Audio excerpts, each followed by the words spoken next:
¿Qué pasaría si te dijera que la Biblia que conoces no está completa? Que hubo libros escritos por profetas, apóstoles y videntes que fueron deliberadamente removidos. Textos que hablaban de ángeles caídos, de secretos del cielo, de profecías que aún no se han cumplido y que alguien decidió que tú no debías leer. Durante siglos, estos manuscritos fueron ocultados, quemados o simplemente ignorados por las instituciones religiosas más poderosas de la historia. Pero hoy existen, hoy podemos leerlos. Y lo que revelan cambia todo. Estos son los 7 libros prohibidos que fueron eliminados de la Biblia y los secretos que guardan. Para entender por qué estos libros fueron eliminados, necesitas saber algo clave. La Biblia, tal como la conocemos, no siempre fue así. Durante los primeros siglos del cristianismo, existían decenas de textos sagrados circulando entre las comunidades de creyentes. Fue en el Concilio de Cartago, en el año 397, después de Cristo, donde la Iglesia oficial decidió qué textos entraban y cuáles quedaban fuera. Los criterios fueron teológicos, políticos y en muchos casos de control. Lo que no encajaba con la doctrina oficial fue clasificado como apócrifo, es decir, oculto, secreto, no autorizado. Pero oculto no significa falso, y lo que estos libros revelan es extraordinario. 1. El libro de Enoc. Enoc fue el bisabuelo de Noé. La Biblia lo menciona brevemente y dice algo perturbador. Caminó con Dios y desapareció porque Dios se lo llevó. Pero hay un libro entero escrito en su nombre, y lo que revela es aterrador. El libro de Enoc describe en detalle la caída de los vigilantes. Ángeles que abandonaron el cielo, tomaron mujeres humanas y engendraron a los Nefilim, gigantes de proporciones sobrehumanas que corrompieron la tierra antes del diluvio.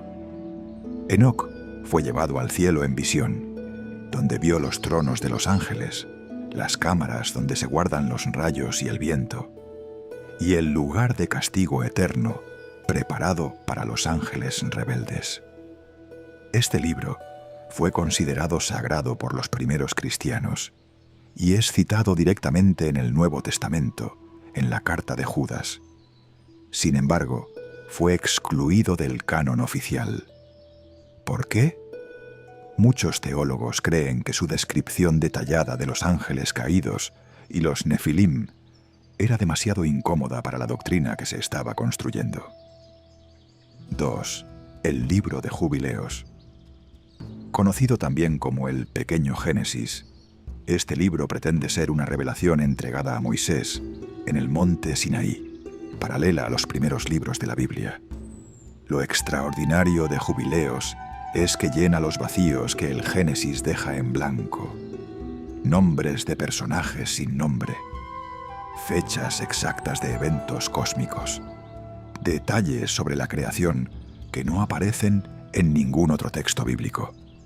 Jubileos describe un calendario sagrado de 364 días que, según el texto, fue entregado directamente por Dios.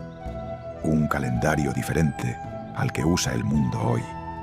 Y afirma que seguir el calendario equivocado es una forma de desobedecer a Dios sin saberlo. También revela el nombre de la esposa de Caín, el origen de los demonios como espíritus de los Nefilim muertos, y detalles sobre la guerra espiritual que ocurre detrás del velo de la realidad. Fue un texto central para la comunidad de Qumrán, los mismos que preservaron los rollos del Mar Muerto. 3. El Evangelio de Tomás. No es una narrativa, no tiene milagros ni crucifixión. El Evangelio de Tomás es simplemente una colección de 114 dichos atribuidos directamente a Jesús. Fue descubierto en 1945 en Nag Hammadi, Egipto, junto a decenas de otros textos gnósticos. Estaba enterrado en un frasco de barro preservado durante casi 2000 años. Algunos de sus dichos son paralelos a los evangelios canónicos, pero otros son completamente distintos, perturbadores, enigmáticos. Uno de ellos dice: si traes a la luz lo que está dentro de ti, lo que traigas a la luz te salvará. Si no traes a la luz lo que está dentro de ti, lo que no traigas te destruirá. Otro dice: el reino del Padre está extendido sobre la tierra y los hombres no lo ven. La Iglesia lo rechazó porque su visión de la salvación es interior, personal, sin necesidad de intermediarios institucionales. Un mensaje que, en el siglo IV, era políticamente inaceptable. 4. El libro de los gigantes. Fragmentos de este libro fueron encontrados entre los rollos del Mar Muerto. Es una expansión del libro de Enoc, pero se centra específicamente en los Nefilim, los hijos de los ángeles caídos. Lo que describe es una raza de seres de poder sobrehumano que dominaron la tierra antes del diluvio, seres que tenían sueños proféticos sobre su propia destrucción, que enviaron mensajes a Enoc, que estaba en el cielo, pidiendo intercesión. El texto narra cómo estos gigantes, al ver que el juicio de Dios se acercaba, entraron en pánico, y cómo Enoc les respondió que no había misericordia para ellos.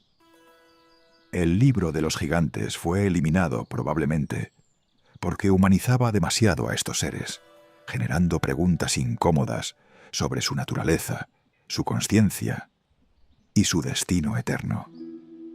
5. El Apocalipsis de Pedro. El Apocalipsis de Juan está en la Biblia, pero hubo otro Apocalipsis que estuvo a punto de entrar al canon, el de Pedro. Este texto fue ampliamente leído y respetado en los primeros siglos del cristianismo. Describe una visión que Jesús mismo le otorgó a Pedro sobre el cielo y el infierno. Y lo que describe del infierno es de una especificidad aterradora. Cada categoría de pecado tiene su propio castigo específico. Los blasfemos cuelgan de sus lenguas sobre llamas eternas. Los que cometieron abortos son consumidos por bestias en un río de fuego. Los que adoraron ídolos son devorados por gusanos que no mueren. Pero también describe el cielo con una luz y una belleza que trasciende toda descripción humana. Fue excluido del canon, según los estudiosos, porque su nivel de detalle sobre el juicio final contradecía en algunos puntos la visión oficial que la Iglesia quería promover. 6. El libro de la sabiduría de Salomón. Salomón fue el hombre más sabio que jamás existió según la Biblia. Escribió Proverbios, Eclesiastés, el Cantar de los Cantares. Pero hay otro libro atribuido a él que quedó fuera del canon protestante. El libro de la sabiduría describe la naturaleza de Dios, el origen del alma humana y el destino de los justos y los impíos, con una profundidad filosófica que no tiene paralelo en el resto de la Biblia. Habla de la inmortalidad del alma en términos que anticipan la filosofía griega. Describe cómo la sabiduría divina estuvo presente en todos los grandes eventos del Éxodo y condena la idolatría con un análisis psicológico sorprendentemente moderno. Este libro sí forma parte de la Biblia católica. Fue eliminado de la Biblia protestante durante la Reforma, cuando Martín Lutero decidió que solo los textos con original hebreo serían canónicos, un criterio que dejó fuera textos de profundidad incuestionable. 7. El Evangelio de María Magdalena. Este es quizás el más controversial de todos. Descubierto en Egipto a finales del siglo XIX, el Evangelio de María Magdalena presenta una imagen radicalmente diferente de la mujer que la Biblia describe simplemente como la primera testigo de la resurrección. En este Evangelio, María no es una figura secundaria. es la discípula más cercana a Jesús, la que comprende sus enseñanzas más profundas, la que recibe visiones privadas que Jesús no compartió con los 12 apóstoles. El texto narra una confrontación directa entre María y Pedro. Pedro no acepta que una mujer pueda haber recibido revelaciones superiores a las de los apóstoles hombres. María llora. Y Leví, otro discípulo, defiende que Jesús la amaba más que a ellos. Este evangelio fue suprimido en un contexto donde la Iglesia estaba consolidando una estructura de poder exclusivamente masculina. Su mensaje, que el acceso a la revelación divina no depende del género sino de la comprensión espiritual, era incompatible con esa estructura. 7 libros, 7 voces que fueron silenciadas durante siglos. No te estoy pidiendo que cambies tu fe. Te estoy pidiendo que hagas la pregunta que toda persona honesta debe hacerse. ¿Quién decidió qué puedes leer? ¿Y por qué? Estos textos existen. Puedes leerlos hoy. Y cuando lo hagas, algo en tu comprensión de la historia, de la fe y de la realidad espiritual cambiará para siempre. ¿Cuál de estos libros te parece el más perturbador? ¿Cuál crees que fue eliminado con más intención? Déjamelo en los comentarios, porque esta conversación apenas comienza.